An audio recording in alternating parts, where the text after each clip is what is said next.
Ang pagdiriwang ng birthday, pagano daw, pagan daw, ang origin niyan. Ayan, bumabaha ng alak, laklak, parang walang bukas, nagpapakasagan.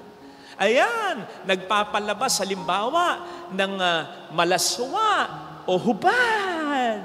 Ayan, may mga ginagawa at may mga maririnig ka, may mga sinasabing mga imoralidad.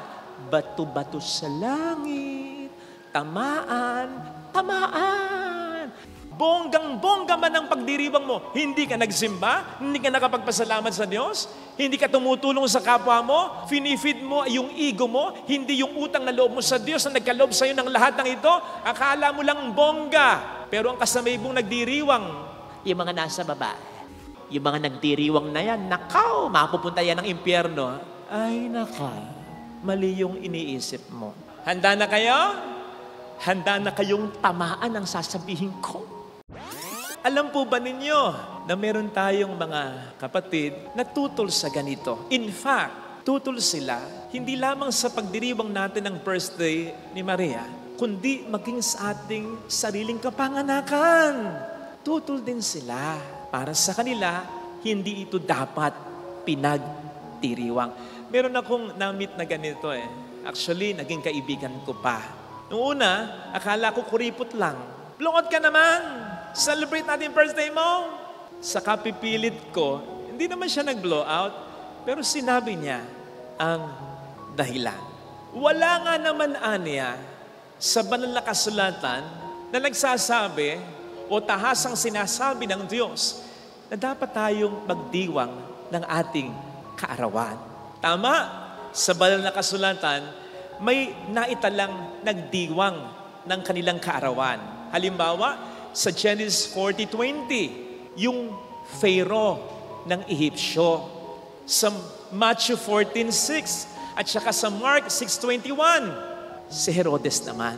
Yan nga lamang. Yung parehong yan, hindi sumasamba sa tunay na Diyos yan. Sumasamba sa mga Diyos-Diyosan yan.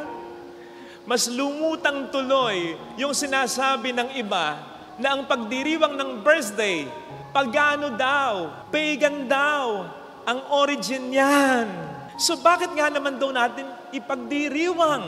Lalo pat si Kristo ay hindi naman nag-celebrate ng birthday niya. At ang mga disipulo niya. May punto kahit papaano, di ba? Kaya lang, this is my take. Tama, hindi naman tahasang sinabi sa Bible, huwag kayong magdiwang ng birthday nyo. Eh hindi rin naman sinabi sa Bible na masamang magdiwang ng birthday ng tao. Di sana, sa Genesis 40:20 pa lang, ay sinabi na agad ng Diyos, kaya kayo, huwag niyong tutularan yung parao, huwag kayong magdiriwang ng birthday nyo. Diba? Sana, sa Matthew 14 at sa Mark 6, sinabi na ng Panginoong Hesukristo, kaya kayo, huwag niyong tutularan si Herodes, huwag kayong magdiriwang ng birthday nyo. Diba? Eh wala namang ganun. Okay? Granted, for the sake of argument, na pagan ang origin o naging simula ng pagdiriwang ng kaarawan. Eh hindi ba natin po pwedeng i-adapt yan? Tapos bigyan natin ng mabuti at makakristyanong kahulugan? Lalo pat kung makatutulong din naman din para sa ating kabutihan. Besides, hindi mo basta-basta matatanggal sa tao yung nakasanayan na niya. Nang wala kang ipapalit na alternatibo na marirealize niyang mas mabuti at mas maganda. Kasi yan ay nakasanayan na niya. Halimbawa, yung nakasanayan natin kapag tayo ay pupunta sa isang unfamiliar na lugar, tapos madilim pa, nakakatakot pa. Ano yung nakasanayan natin na sabihin, tabi-tabi po, makikiran lang po, iihi lang po, tabi-tabi po. Di ba? Eh hindi mo basta masasaway yung tao. Huwag mo sabihin yan. Kasi kailangan meron siyang panghawakan bago niya pakawalan yung kanyang inaasang nakasanayan. Di ba? So manapa ang sinasabi ko dyan. Okay, ganito. Kapag kayo nasa unfamiliar na lugar, Magsabi pa rin kayo, pero wag nang tabi-tabi po. Kasi alam ninyo, pag nagpapaalam pa kayo sa Espiritu, pinapalakas niyo yung powers nito. Totoo. Nire-recognize mo siya eh.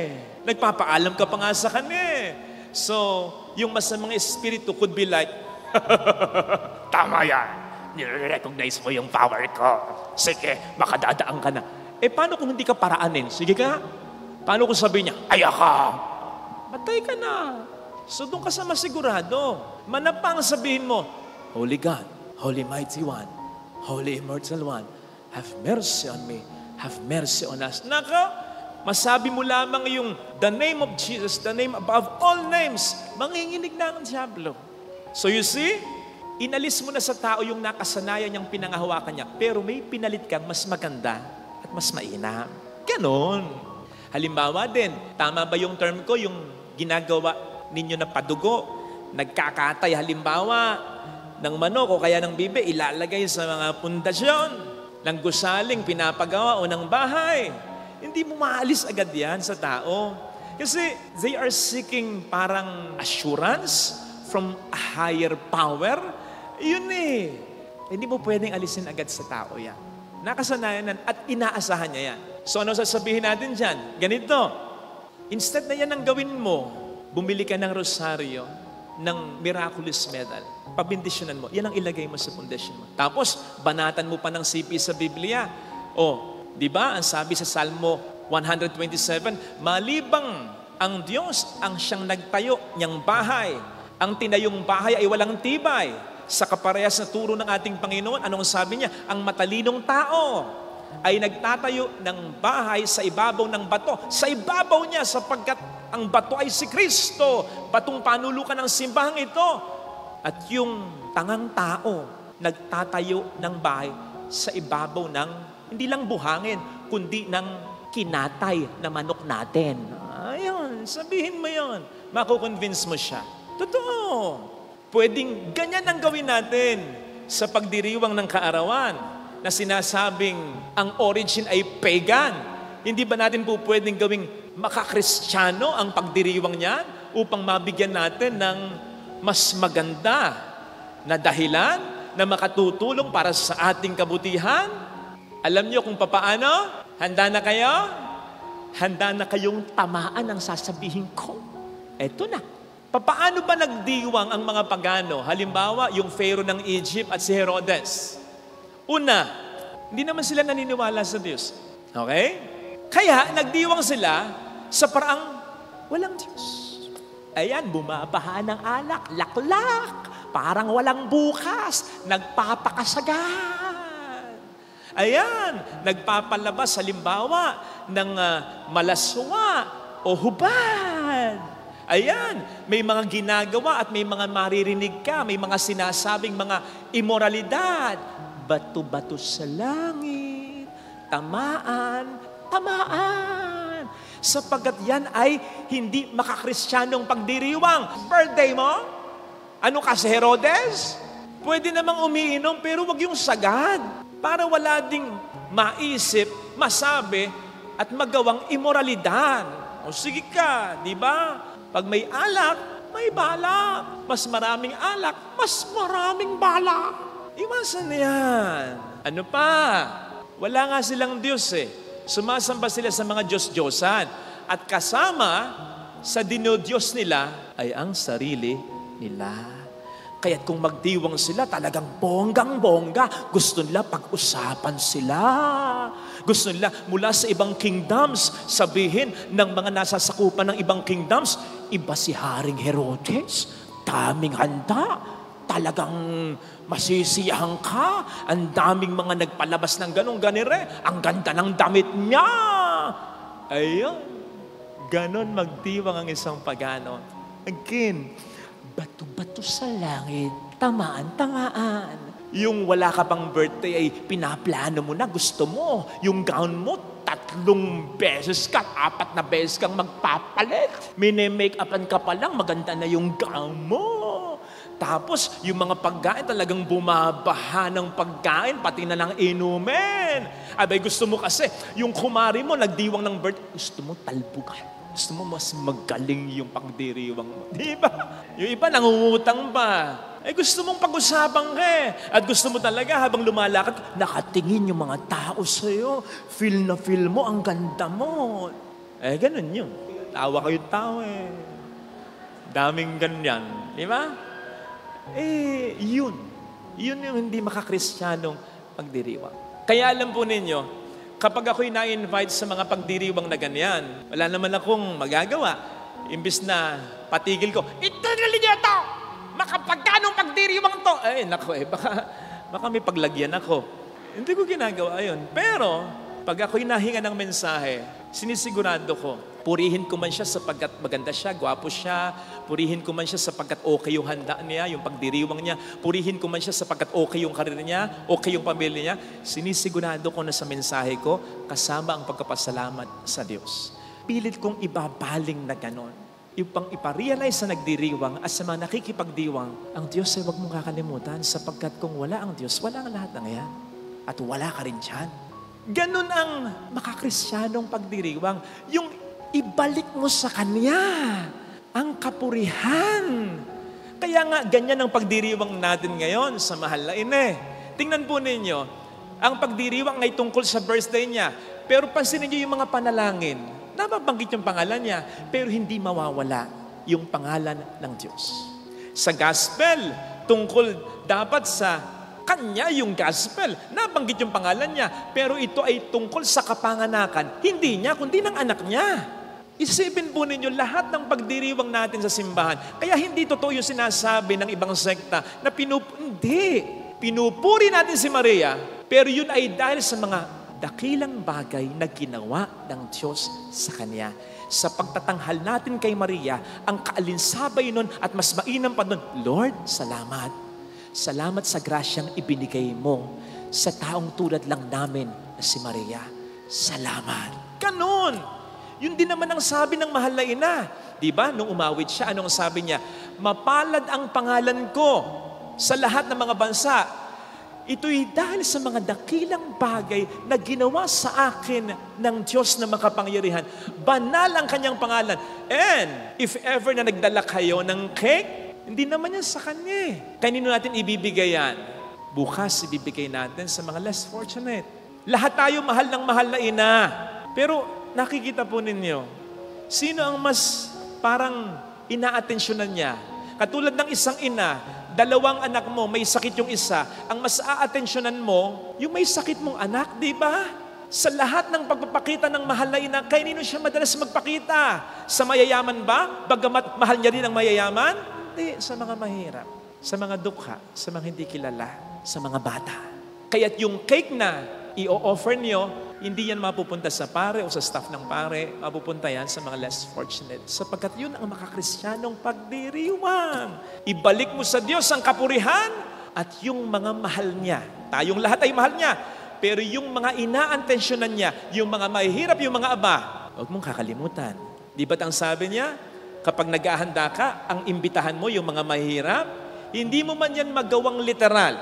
Sige, mag-invite ka ng mga kilala, ng mga friendship mo. Pero see to it na may pupuntahan kang bahay ampunan, magdodonate ka kahit papaano, tutulong ka sa mga aba. Lalo pa kung napakalaki ng iyong ginasta, bigyan mo ng porsyento at share kahit papaano. Yung hindi makakaganti sa iyo. Ang Diyos ang siyang gaganti sa iyo sapagkat para sa madakilaan niya ito. Kaya nga, madalas kinakalimutan niyo pa pero pinaka-basic ito, pinaka-mahalaga. Kapag birthday mo, simba ka. Kaya magdasal ka. Huwag kang hindi magsisimba, hindi magdarasal. Sapagkat kaya ka buhay at patuloy na buhay at patuloy na nabubuhay at patuloy na binubuhay ng Panginoon sa kabila ng napakarami mo nang naranasang pagkamatay dahil napakarami mong problema na naranasan sa buhay. Siyang dahilan, hindi ikaw. Kaya huwag mo siyang kakalimutan na pasalamatan. Yung iba nga sa atin, naaawa pa ko minsan sa mga nagse-celebrate ng birthday nilang nag-iisa. Di ba may mga viral na ganon? Sa isang restaurant, yung may birthday, naglagay lang ng cake sa harapan niya, siya lang kumakanta, happy birthday to me. Hanggang sa marami nang kumakanta para sa kanya kasi parang nakakaawa. Parang, wala ba tong pamilya? Chismosa ka. Malay mo talagang siya yung nag-iisa. At ano ang malay mo kung nakapagsimba na siya o magsisimba siya? Anong malay mo kung talagang nakapagpasalamat na siya sa Diyos? Akala mo lang malungkot siya, pero may meaning sa ginagawa niya. Sapagkat alam niya na sa pagdiriwang niya, na ang Diyos ay pinapupurihan niya at wala naman siyang inaargabyadong kapwa niya, tumutulong pa siya. Kasama niya sa pagdiriwang sa kalangitan ang mga anghel at ang Panginoong kapangyarihan.